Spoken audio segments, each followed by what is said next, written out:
নমস্কার বন্ধুরা, আমি পলাশ বিশ্বাস আর আপনারা দেখছেন পলাশ বিশ্বাস ভিডিওস। আশা করি আপনারা প্রত্যেকে ভালো আছেন আর আপনাদের বাগানের গাছের ফুলগুলিও ভীষণ ভীষণ ভালো আছে। বন্ধুরা, থাম্বনেল আর টাইটেল দেখে বুঝতেই পেরে গেছেন যে কোন বিষয় নিয়ে আজকে আলোচনা হতে চলেছে। হ্যাঁ বন্ধুরা, সম্পূর্ণ ঘরোয়া উপাদান নিয়ে অনেকেই বলেছেন যে ভাই পলাশ ভিডিওটা করো, কারণ আমাদের প্রয়োজন আছে যে ঘরোয়া উপাদান দিয়ে কিভাবে এই সমস্যার সমাধান করা যায়। তো সমস্যাটা কি? সমস্যাটা হলো জবা গাছ নিয়ে, এবং জবা গাছে পাতা এই সময় হলুদ হয়ে যাচ্ছে, জবা গাছ ঝিমিয়ে পড়ছে এবং জবা গাছের ফুলের আকার ছোট হচ্ছে। তো আজকের যে কেয়ারটা আমি করব, আমার যে জবা গাছটা সেটারও একই অবস্থা হয়েছে। তো কারণটা বলে দিচ্ছি যে কি কারণে হবে একটু পরে। তার আগে বলে দিই যে এইভাবে যে ঘরোয়া উপাদানগুলো দেখাবো, জিনিসগুলো সেই উপাদান দিয়ে কেয়ার করবেন, কতদিনের ব্যবধানে দিতে হবে সবটাই বলে দেবো ভিডিওটিতে। প্রতিদিন সন্ধ্যে 6টায় আমার চ্যানেলে বাগান সংক্রান্ত ভিডিও আসে, তাই বলবো যারা এখনও সাবস্ক্রাইব করেননি চ্যানেলটা সাবস্ক্রাইব করে রাখুন, শেয়ার করে দিন সকলের মাঝে, যাতে অনুপ্রেরণা যোগায় আগামী ভিডিওগুলো বানানোর জন্য। তো আমার এই গাছটা দেখতেই পাচ্ছেন যে প্রুনিং করেছিলাম, আর তারপরে দাঁড়িয়েও ছোট ছোট কচি ডাল বেরোচ্ছে, কিন্তু পাতাগুলো হলুদ হয়ে গেছে, ঝিমিয়ে গেছে, একটাও গাছের ডালে কুঁড়ি নেই। তো এরপরে যেটা করতে হবে, অতিরিক্ত যে লম্বা ডাল যেগুলো বেরিয়ে আছে সেগুলোকে আমি ছাঁটাই করে দেব। এটা যাদের গাছে এই রকম লম্বা ডাল নেই, যেটা ছাঁটাই করার প্রয়োজন আছে, তাদের জন্য করার কোনো প্রয়োজন নেই। কিন্তু যাদের গাছের ডাল দেখবেন অত্যধিক লম্বা হয়ে যাচ্ছে, তাদের জন্য এই কাজটা অবশ্যই করা যাবে এখন। তো সেটা তো আমি ছাঁটাই করে দেবো, কিন্তু দেখুন অনেক পাতা কমে গেছে, গাছের বৃদ্ধি বা গ্রোথ ব্যাহত হয়েছে, এবং তার পাশাপাশি কিন্তু গাছের পাতাগুলো হলুদ হয়ে গেছে, আর সেই সাথে সাথে গাছে কোনো কুঁড়ি নেই, ফুলের দেখা নেই। তো বৃদ্ধি সম্পূর্ণরূপে থমকে গেছে। তো কি করতে হবে, কি খাবার দিতে হবে, কতদিনের ব্যবধানে কি কি দিতে হবে, এবং কোন কোন উপাদান, ঘরোয়া উপাদান দিয়ে এই আপনার গাছ, জবা গাছ আবার পুনরায় নতুনভাবে ফুলে ফুলে ভরে উঠবে, অজস্র ফুলে ভরে উঠবে, আজকের কিন্তু সেই ব্যাপারটিই দেখাবো। তো একটা কথা জেনে রাখুন, আবহাওয়ার পরিবর্তন, এইটা একটা ব্যাঙ্গালোর ভ্যারাইটি বা পুনে ভ্যারাইটির এই সমস্ত গাছগুলোতে এই সমস্যাটা বিশেষত হয়ে থাকে। দেশি জবা গাছে হয় না বলবো না, হয়, তবে তুলনায় অনেকটা কম। তো যে গাছেই হোক, যে কোনো জবা গাছেই হোক, এই খাবারটা আজকে যেটা দেখাবো, খাবারের থেকে বড় কথা বলা যেতে পারে ওষুধ, জীবনদায়ী ওষুধ জবা গাছের। তো এটা দেখাবো, এটা আপনারা দেবেন, তাহলে দেখবেন যে গাছের যে সমস্যাগুলো সেগুলো কিন্তু অনেকটাই মানে ঠিক হয়ে গেছে। এটা একেবারে গ্যারেন্টি দিয়ে বলতে পারবো। এবং 15 দিন পরে থেকে, যেদিন আজকের থেকে যদি দেওয়া শুরু করেন, 15 দিন পরে দেখবেন যে জবা গাছ নতুনভাবে ডালপালা মেলেছে, প্রচুর পরিমাণে ফুল এসেছে, একটাও হলুদ পাতা আপনার জবা গাছে থাকবে না। তো বন্ধুরা, এই সময়ে আবহাওয়ার পরিবর্তন কেন বলছি না, শীত থেকে গরম পড়ছে, কিন্তু রাতের দিকে দেখবেন টেম্পারেচার অনেকটা নেমে যাচ্ছে। জবা গাছ কিন্তু এই টেম্পারেচার বাড়া কমাটা চট করে নিতে পারে না। তো সেই জন্য এই সমস্যাটা ঘটে থাকে। এছাড়াও আরও অনেক কারণ আছে, যেমন পোকামাকড়ের আক্রমণ, দ্বিতীয়ত মাটির মধ্যে পর্যাপ্ত খাবারের অভাব, তৃতীয়ত হতে পারে আপনার গাছের জলের ব্যবস্থাপনা সঠিক নেই, জল দিচ্ছেন, জল জমে যাচ্ছে হয়তো, সঠিকভাবে ড্রেনেজ হোল দিয়ে বেরোচ্ছে না, কিংবা জল অনেক কম দিচ্ছেন। তো সেই জন্য একটা জিনিস দেখুন, আমার যে টবের উপরের মাটিটা আমি যখন খোঁচাচ্ছিলাম, তার আগে যেরকম দেখে মনে হচ্ছিল শুকনো, কিন্তু ভিতরটা দেখুন হালকা ময়েশ্চার আছে। যদি সঠিকভাবে মাটি চয়ন করেন তাহলে কিন্তু এই রকমই মাটি তৈরি হবে। অর্থাৎ আমার যে গাছের ব্যাপার, টবের মাটিতে খাবারও দিয়েছি, যে এপ্রিলের কেয়ারটা দেখিয়েছিলাম সেখানে দেখেছেন যে জবা গাছগুলোতে কী খাবার দিতে হবে। তো সেই খাবার দিয়েছি, খাবার রয়েছে মাটিতে, মাটি যথেষ্ট সঠিক রয়েছে, তারপরে দাঁড়িয়েও কেন এই সমস্যা? তো এটা আবহাওয়ার কারণে একটা বড় সমস্যা হচ্ছে। তারপরে দাঁড়িয়েও আর একটা হয় যে টবের মাটিতে খাবার থাকার পরেও অনেক সময় গাছ সেই খাবার গ্রহণ করতে পারে না।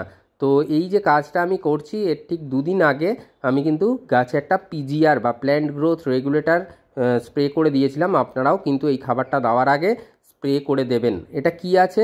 এটা 2 টেবিল চামচের মতন, 2 থেকে আড়াই টেবিল চামচের মতন রয়েছে সরিষার খোলের গুঁড়ো। কেন এমন দেখতে হয়ে গেছে জানেন?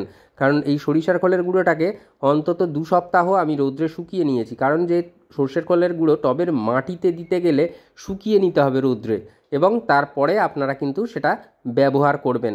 তাহলে গাছের বা শিকড়ের কোনো ক্ষতি হবে না, খুব ভালো রেজাল্ট আপনারা পাবেন। তো সরিষার খোলের গুঁড়োটা তো দিলাম, কিন্তু কোন তরল খাবারটা দেব, কোন তরল জৈব সারটা দেব যেটা কিনা ম্যাজিকের মতো কাজ করবে। এই যে মাটির মানে উপরে বা টবের মিডিয়ার সাথে যে মিশিয়ে দিলাম সরিষার খোলের গুঁড়ো, এটা 10 দিনের ব্যবধানে আপনাদেরকে দিতে হবে 3 বার মাসে। আর তারপরে দেখুন এটা দেখেই বুঝতে পারছেন যে ঘুঁটে কিন্তু সাথে জল বা ঘুঁটের যে দ্রবণ সেটা কিন্তু রয়েছে এর মধ্যে। তো এটাকে ভালো করে গুলে নিতে হবে। গুলে নিয়ে মেশানোটা অবশ্যই দেখিয়ে দেবো ভিডিওর শেষের দিকে গিয়ে, কিন্তু যেটা বলছি মন দিয়ে এখন শুনে নিন যে এই যে ঘুঁটে সহ যে দ্রবণ, এই দ্রবণের মধ্যেও একটা উপাদান রয়েছে অবশ্যই। তো সবটাই তো দেখাবো, সবটাই দেখতে হবে। আর ভালো করে ক্লকওয়াইজ অ্যান্টি ক্লকওয়াইজ গুলিয়ে নেবেন জিনিসটাকে যাতে ভালো করে মিশে যায়। তো তারপরে কিন্তু গাছের আমরা দেব। তো এটা মোটামুটি 1 লিটারের একটা রঙের কৌটো। তো সেখানে দেখে বুঝতেই পাচ্ছেন যে 800 ml এর মতন জল কিন্তু এখানে রয়েছে, মানে 1 লিটার সম্পূর্ণ নেই। তো এই রকম 10 বা 12 ইঞ্চি টবের জন্য এই রকম একটা দ্রবণ আপনাকে কিন্তু বানিয়ে টবের মিডিয়াতে এইভাবে দিয়ে দিতে হবে। এবং যে কাজটা এর পরে করতে হবে সেটা হচ্ছে যে ঘুঁটেটাকে ভেজানো হয়েছিল, যে ঘুঁটেটা ভিজেছে সেই ঘুঁটেটা ভেঙে অন্তত হাফ আমরা কিন্তু এই টবের মিডিয়ার মধ্যে প্রদান করব। তাহলে দেখবেন যে ঘুঁটের মধ্যে যেটা থাকে প্রচুর পরিমাণে কিন্তু অনুখাদ্যের যেমন যোগান থাকে তেমন কিন্তু নাইট্রোজেনের একটা সুন্দর সোর্স।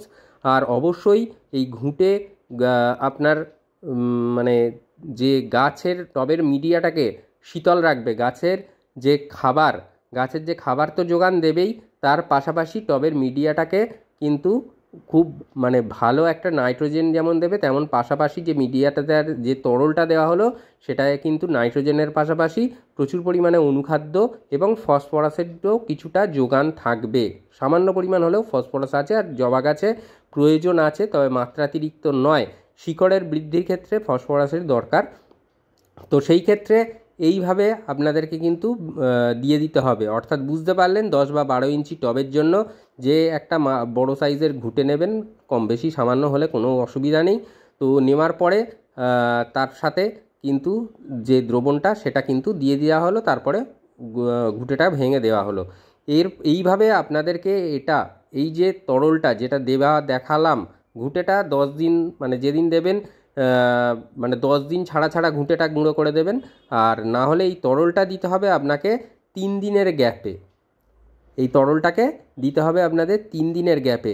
তাহলেই দেখবেন যে জবা গাছ কিন্তু একেবারে সুস্থ হয়ে যাচ্ছে। এবং এই যে তরলটা 3 দিনের গ্যাপে দেবেন, এটা আপনারা কন্টিনিউ করবেন 3 সপ্তাহ। অর্থাৎ আজকের ধরুন আমি ধরে নিলাম বৃহস্পতিবার, তো বৃহস্পতিবারের পর শুক্র, শনি, রবির পরে আমি সোমবার দিন দেব।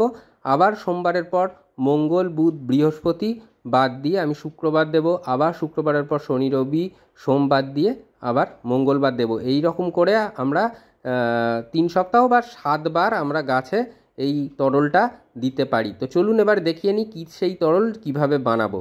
তো মানে যেটা নেওয়া হয়েছে দেখতেই পাচ্ছেন যে এখানে কিন্তু প্রায় 500 ml এর কাছাকাছি জল রয়েছে, মানে সাধারণ যে জল, তরল যে জল, সাধারণ লিকুইড সেটা রয়েছে।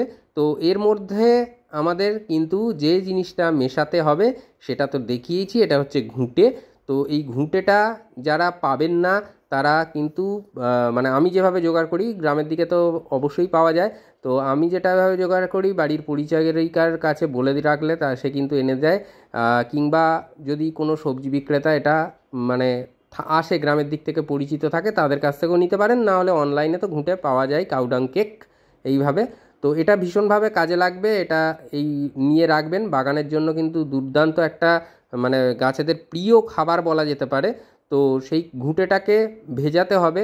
এই 1 লিটার যে জল নিয়েছি, মানে 1 লিটারের পাত্রে নিয়েছি, সেখানে 500 ml এর মতো জল আছে। আর এইটা দেখুন, এটা হচ্ছে ভাতের মাড় বা ভাতের ফ্যান, যেটা কিনা জবা গাছের জন্য অমৃত খাবার এবং অমৃত সম খাবার। এটা আপনারা ব্যবহার করলেই গাছে বুঝতে পারবেন যে কতটা ভালো রেজাল্ট আপনারা আপনাদের গাছে পাবেন। তো অনেকে বলেন যে পুজোর জন্য ভাতের মাড় বা এই সমস্ত কিছু দেওয়া যায় না। তাদের জন্য আমি বলবো এর বিকল্প হিসাবে কিছু জানতে চাইবেন না, আপনারা বাদাম খোল বা সরিষার খোলের জল দিতে পারেন। ঘুঁটে দিয়ে এই দ্রবণ মেশানোর বা মিশিয়ে দেওয়ার কোনো প্রয়োজন নেই। তো যেটা বলবো যে জৈব খাবার বা অর্গ্যানিক খাবার এই রকমভাবেই তৈরি হয়, তো এইগুলোকে মানিয়ে নিতে হবে। তো এই যে ব্যাপারটা দেওয়া হলো, যে ভাতের যে মাড়টা দিলাম ওটা মোটামুটি 150 থেকে 200 ml অবধি আপনারা কিন্তু দিতে পারবেন এই দ্রবণের সাথে। আর এই যে ঘুঁটেটাকে ভিজিয়ে দেওয়া হলো, তো এইভাবে ভিজিয়ে রাখবো আমরা অন্তত 4 থেকে 5 ঘন্টা। এই ঘন্টা ভিজিয়ে রাখতে হবে দ্রবণটাকে তৈরির জন্য। কখনোই এর অতিরিক্ত ভেজাবো না, আর কখনোই সন্ধেবেলা কিন্তু আমরা এই তরল দ্রবণটা দেব না। সকাল থেকে আমরা দিতে পারি। যদি দেখা যায় যে দুপুরের দিকে বা বিকেলের দিকে হচ্ছে, সূর্যের আলো থাকবে, সেই রকম অবস্থায় দিন, কিন্তু গাছটিকে আপনারা শেডি এরিয়া রেখে তারপরে দেবেন। তো আমি যেটা বলবো যে এই তরল যদি দেন গাছে, আপনার গাছের যে সমস্ত সমস্যাগুলো আছে, গাছের পাতা হলুদ হয়ে যাওয়া, কুঁড়ি ঝরে যাওয়া, কোনো সমস্যা আপনার গাছে থাকবে না। গাছ আবারও সুস্থ সবল হবে, একটাও হলুদ কুঁড়ি থাকবে না, হলুদ কুঁড়ি হয়ে ঝরে পড়বে না, হলুদ পাতা থাকবে না। তো এইভাবেই কেয়ার করুন। আর কতদিনের ব্যবধানে বলেই দিলাম। তো আজকের মতো এ পর্যন্তই। আবার আসছি আগামীকাল ঠিক সন্ধ্যে 6টায়। ততক্ষণ সকলে সুস্থ থাকুন, ভালো থাকুন, আর অবশ্যই দেখে থাকুন পলাশ বিশ্বাস ভিডিওস। মন থাক চিরসবুজ, পৃথিবী হোক সবুজময়। নমস্কার, আজ এটুকুনি। আবার আসছি আগামীকাল সন্ধ্যে 6টায়।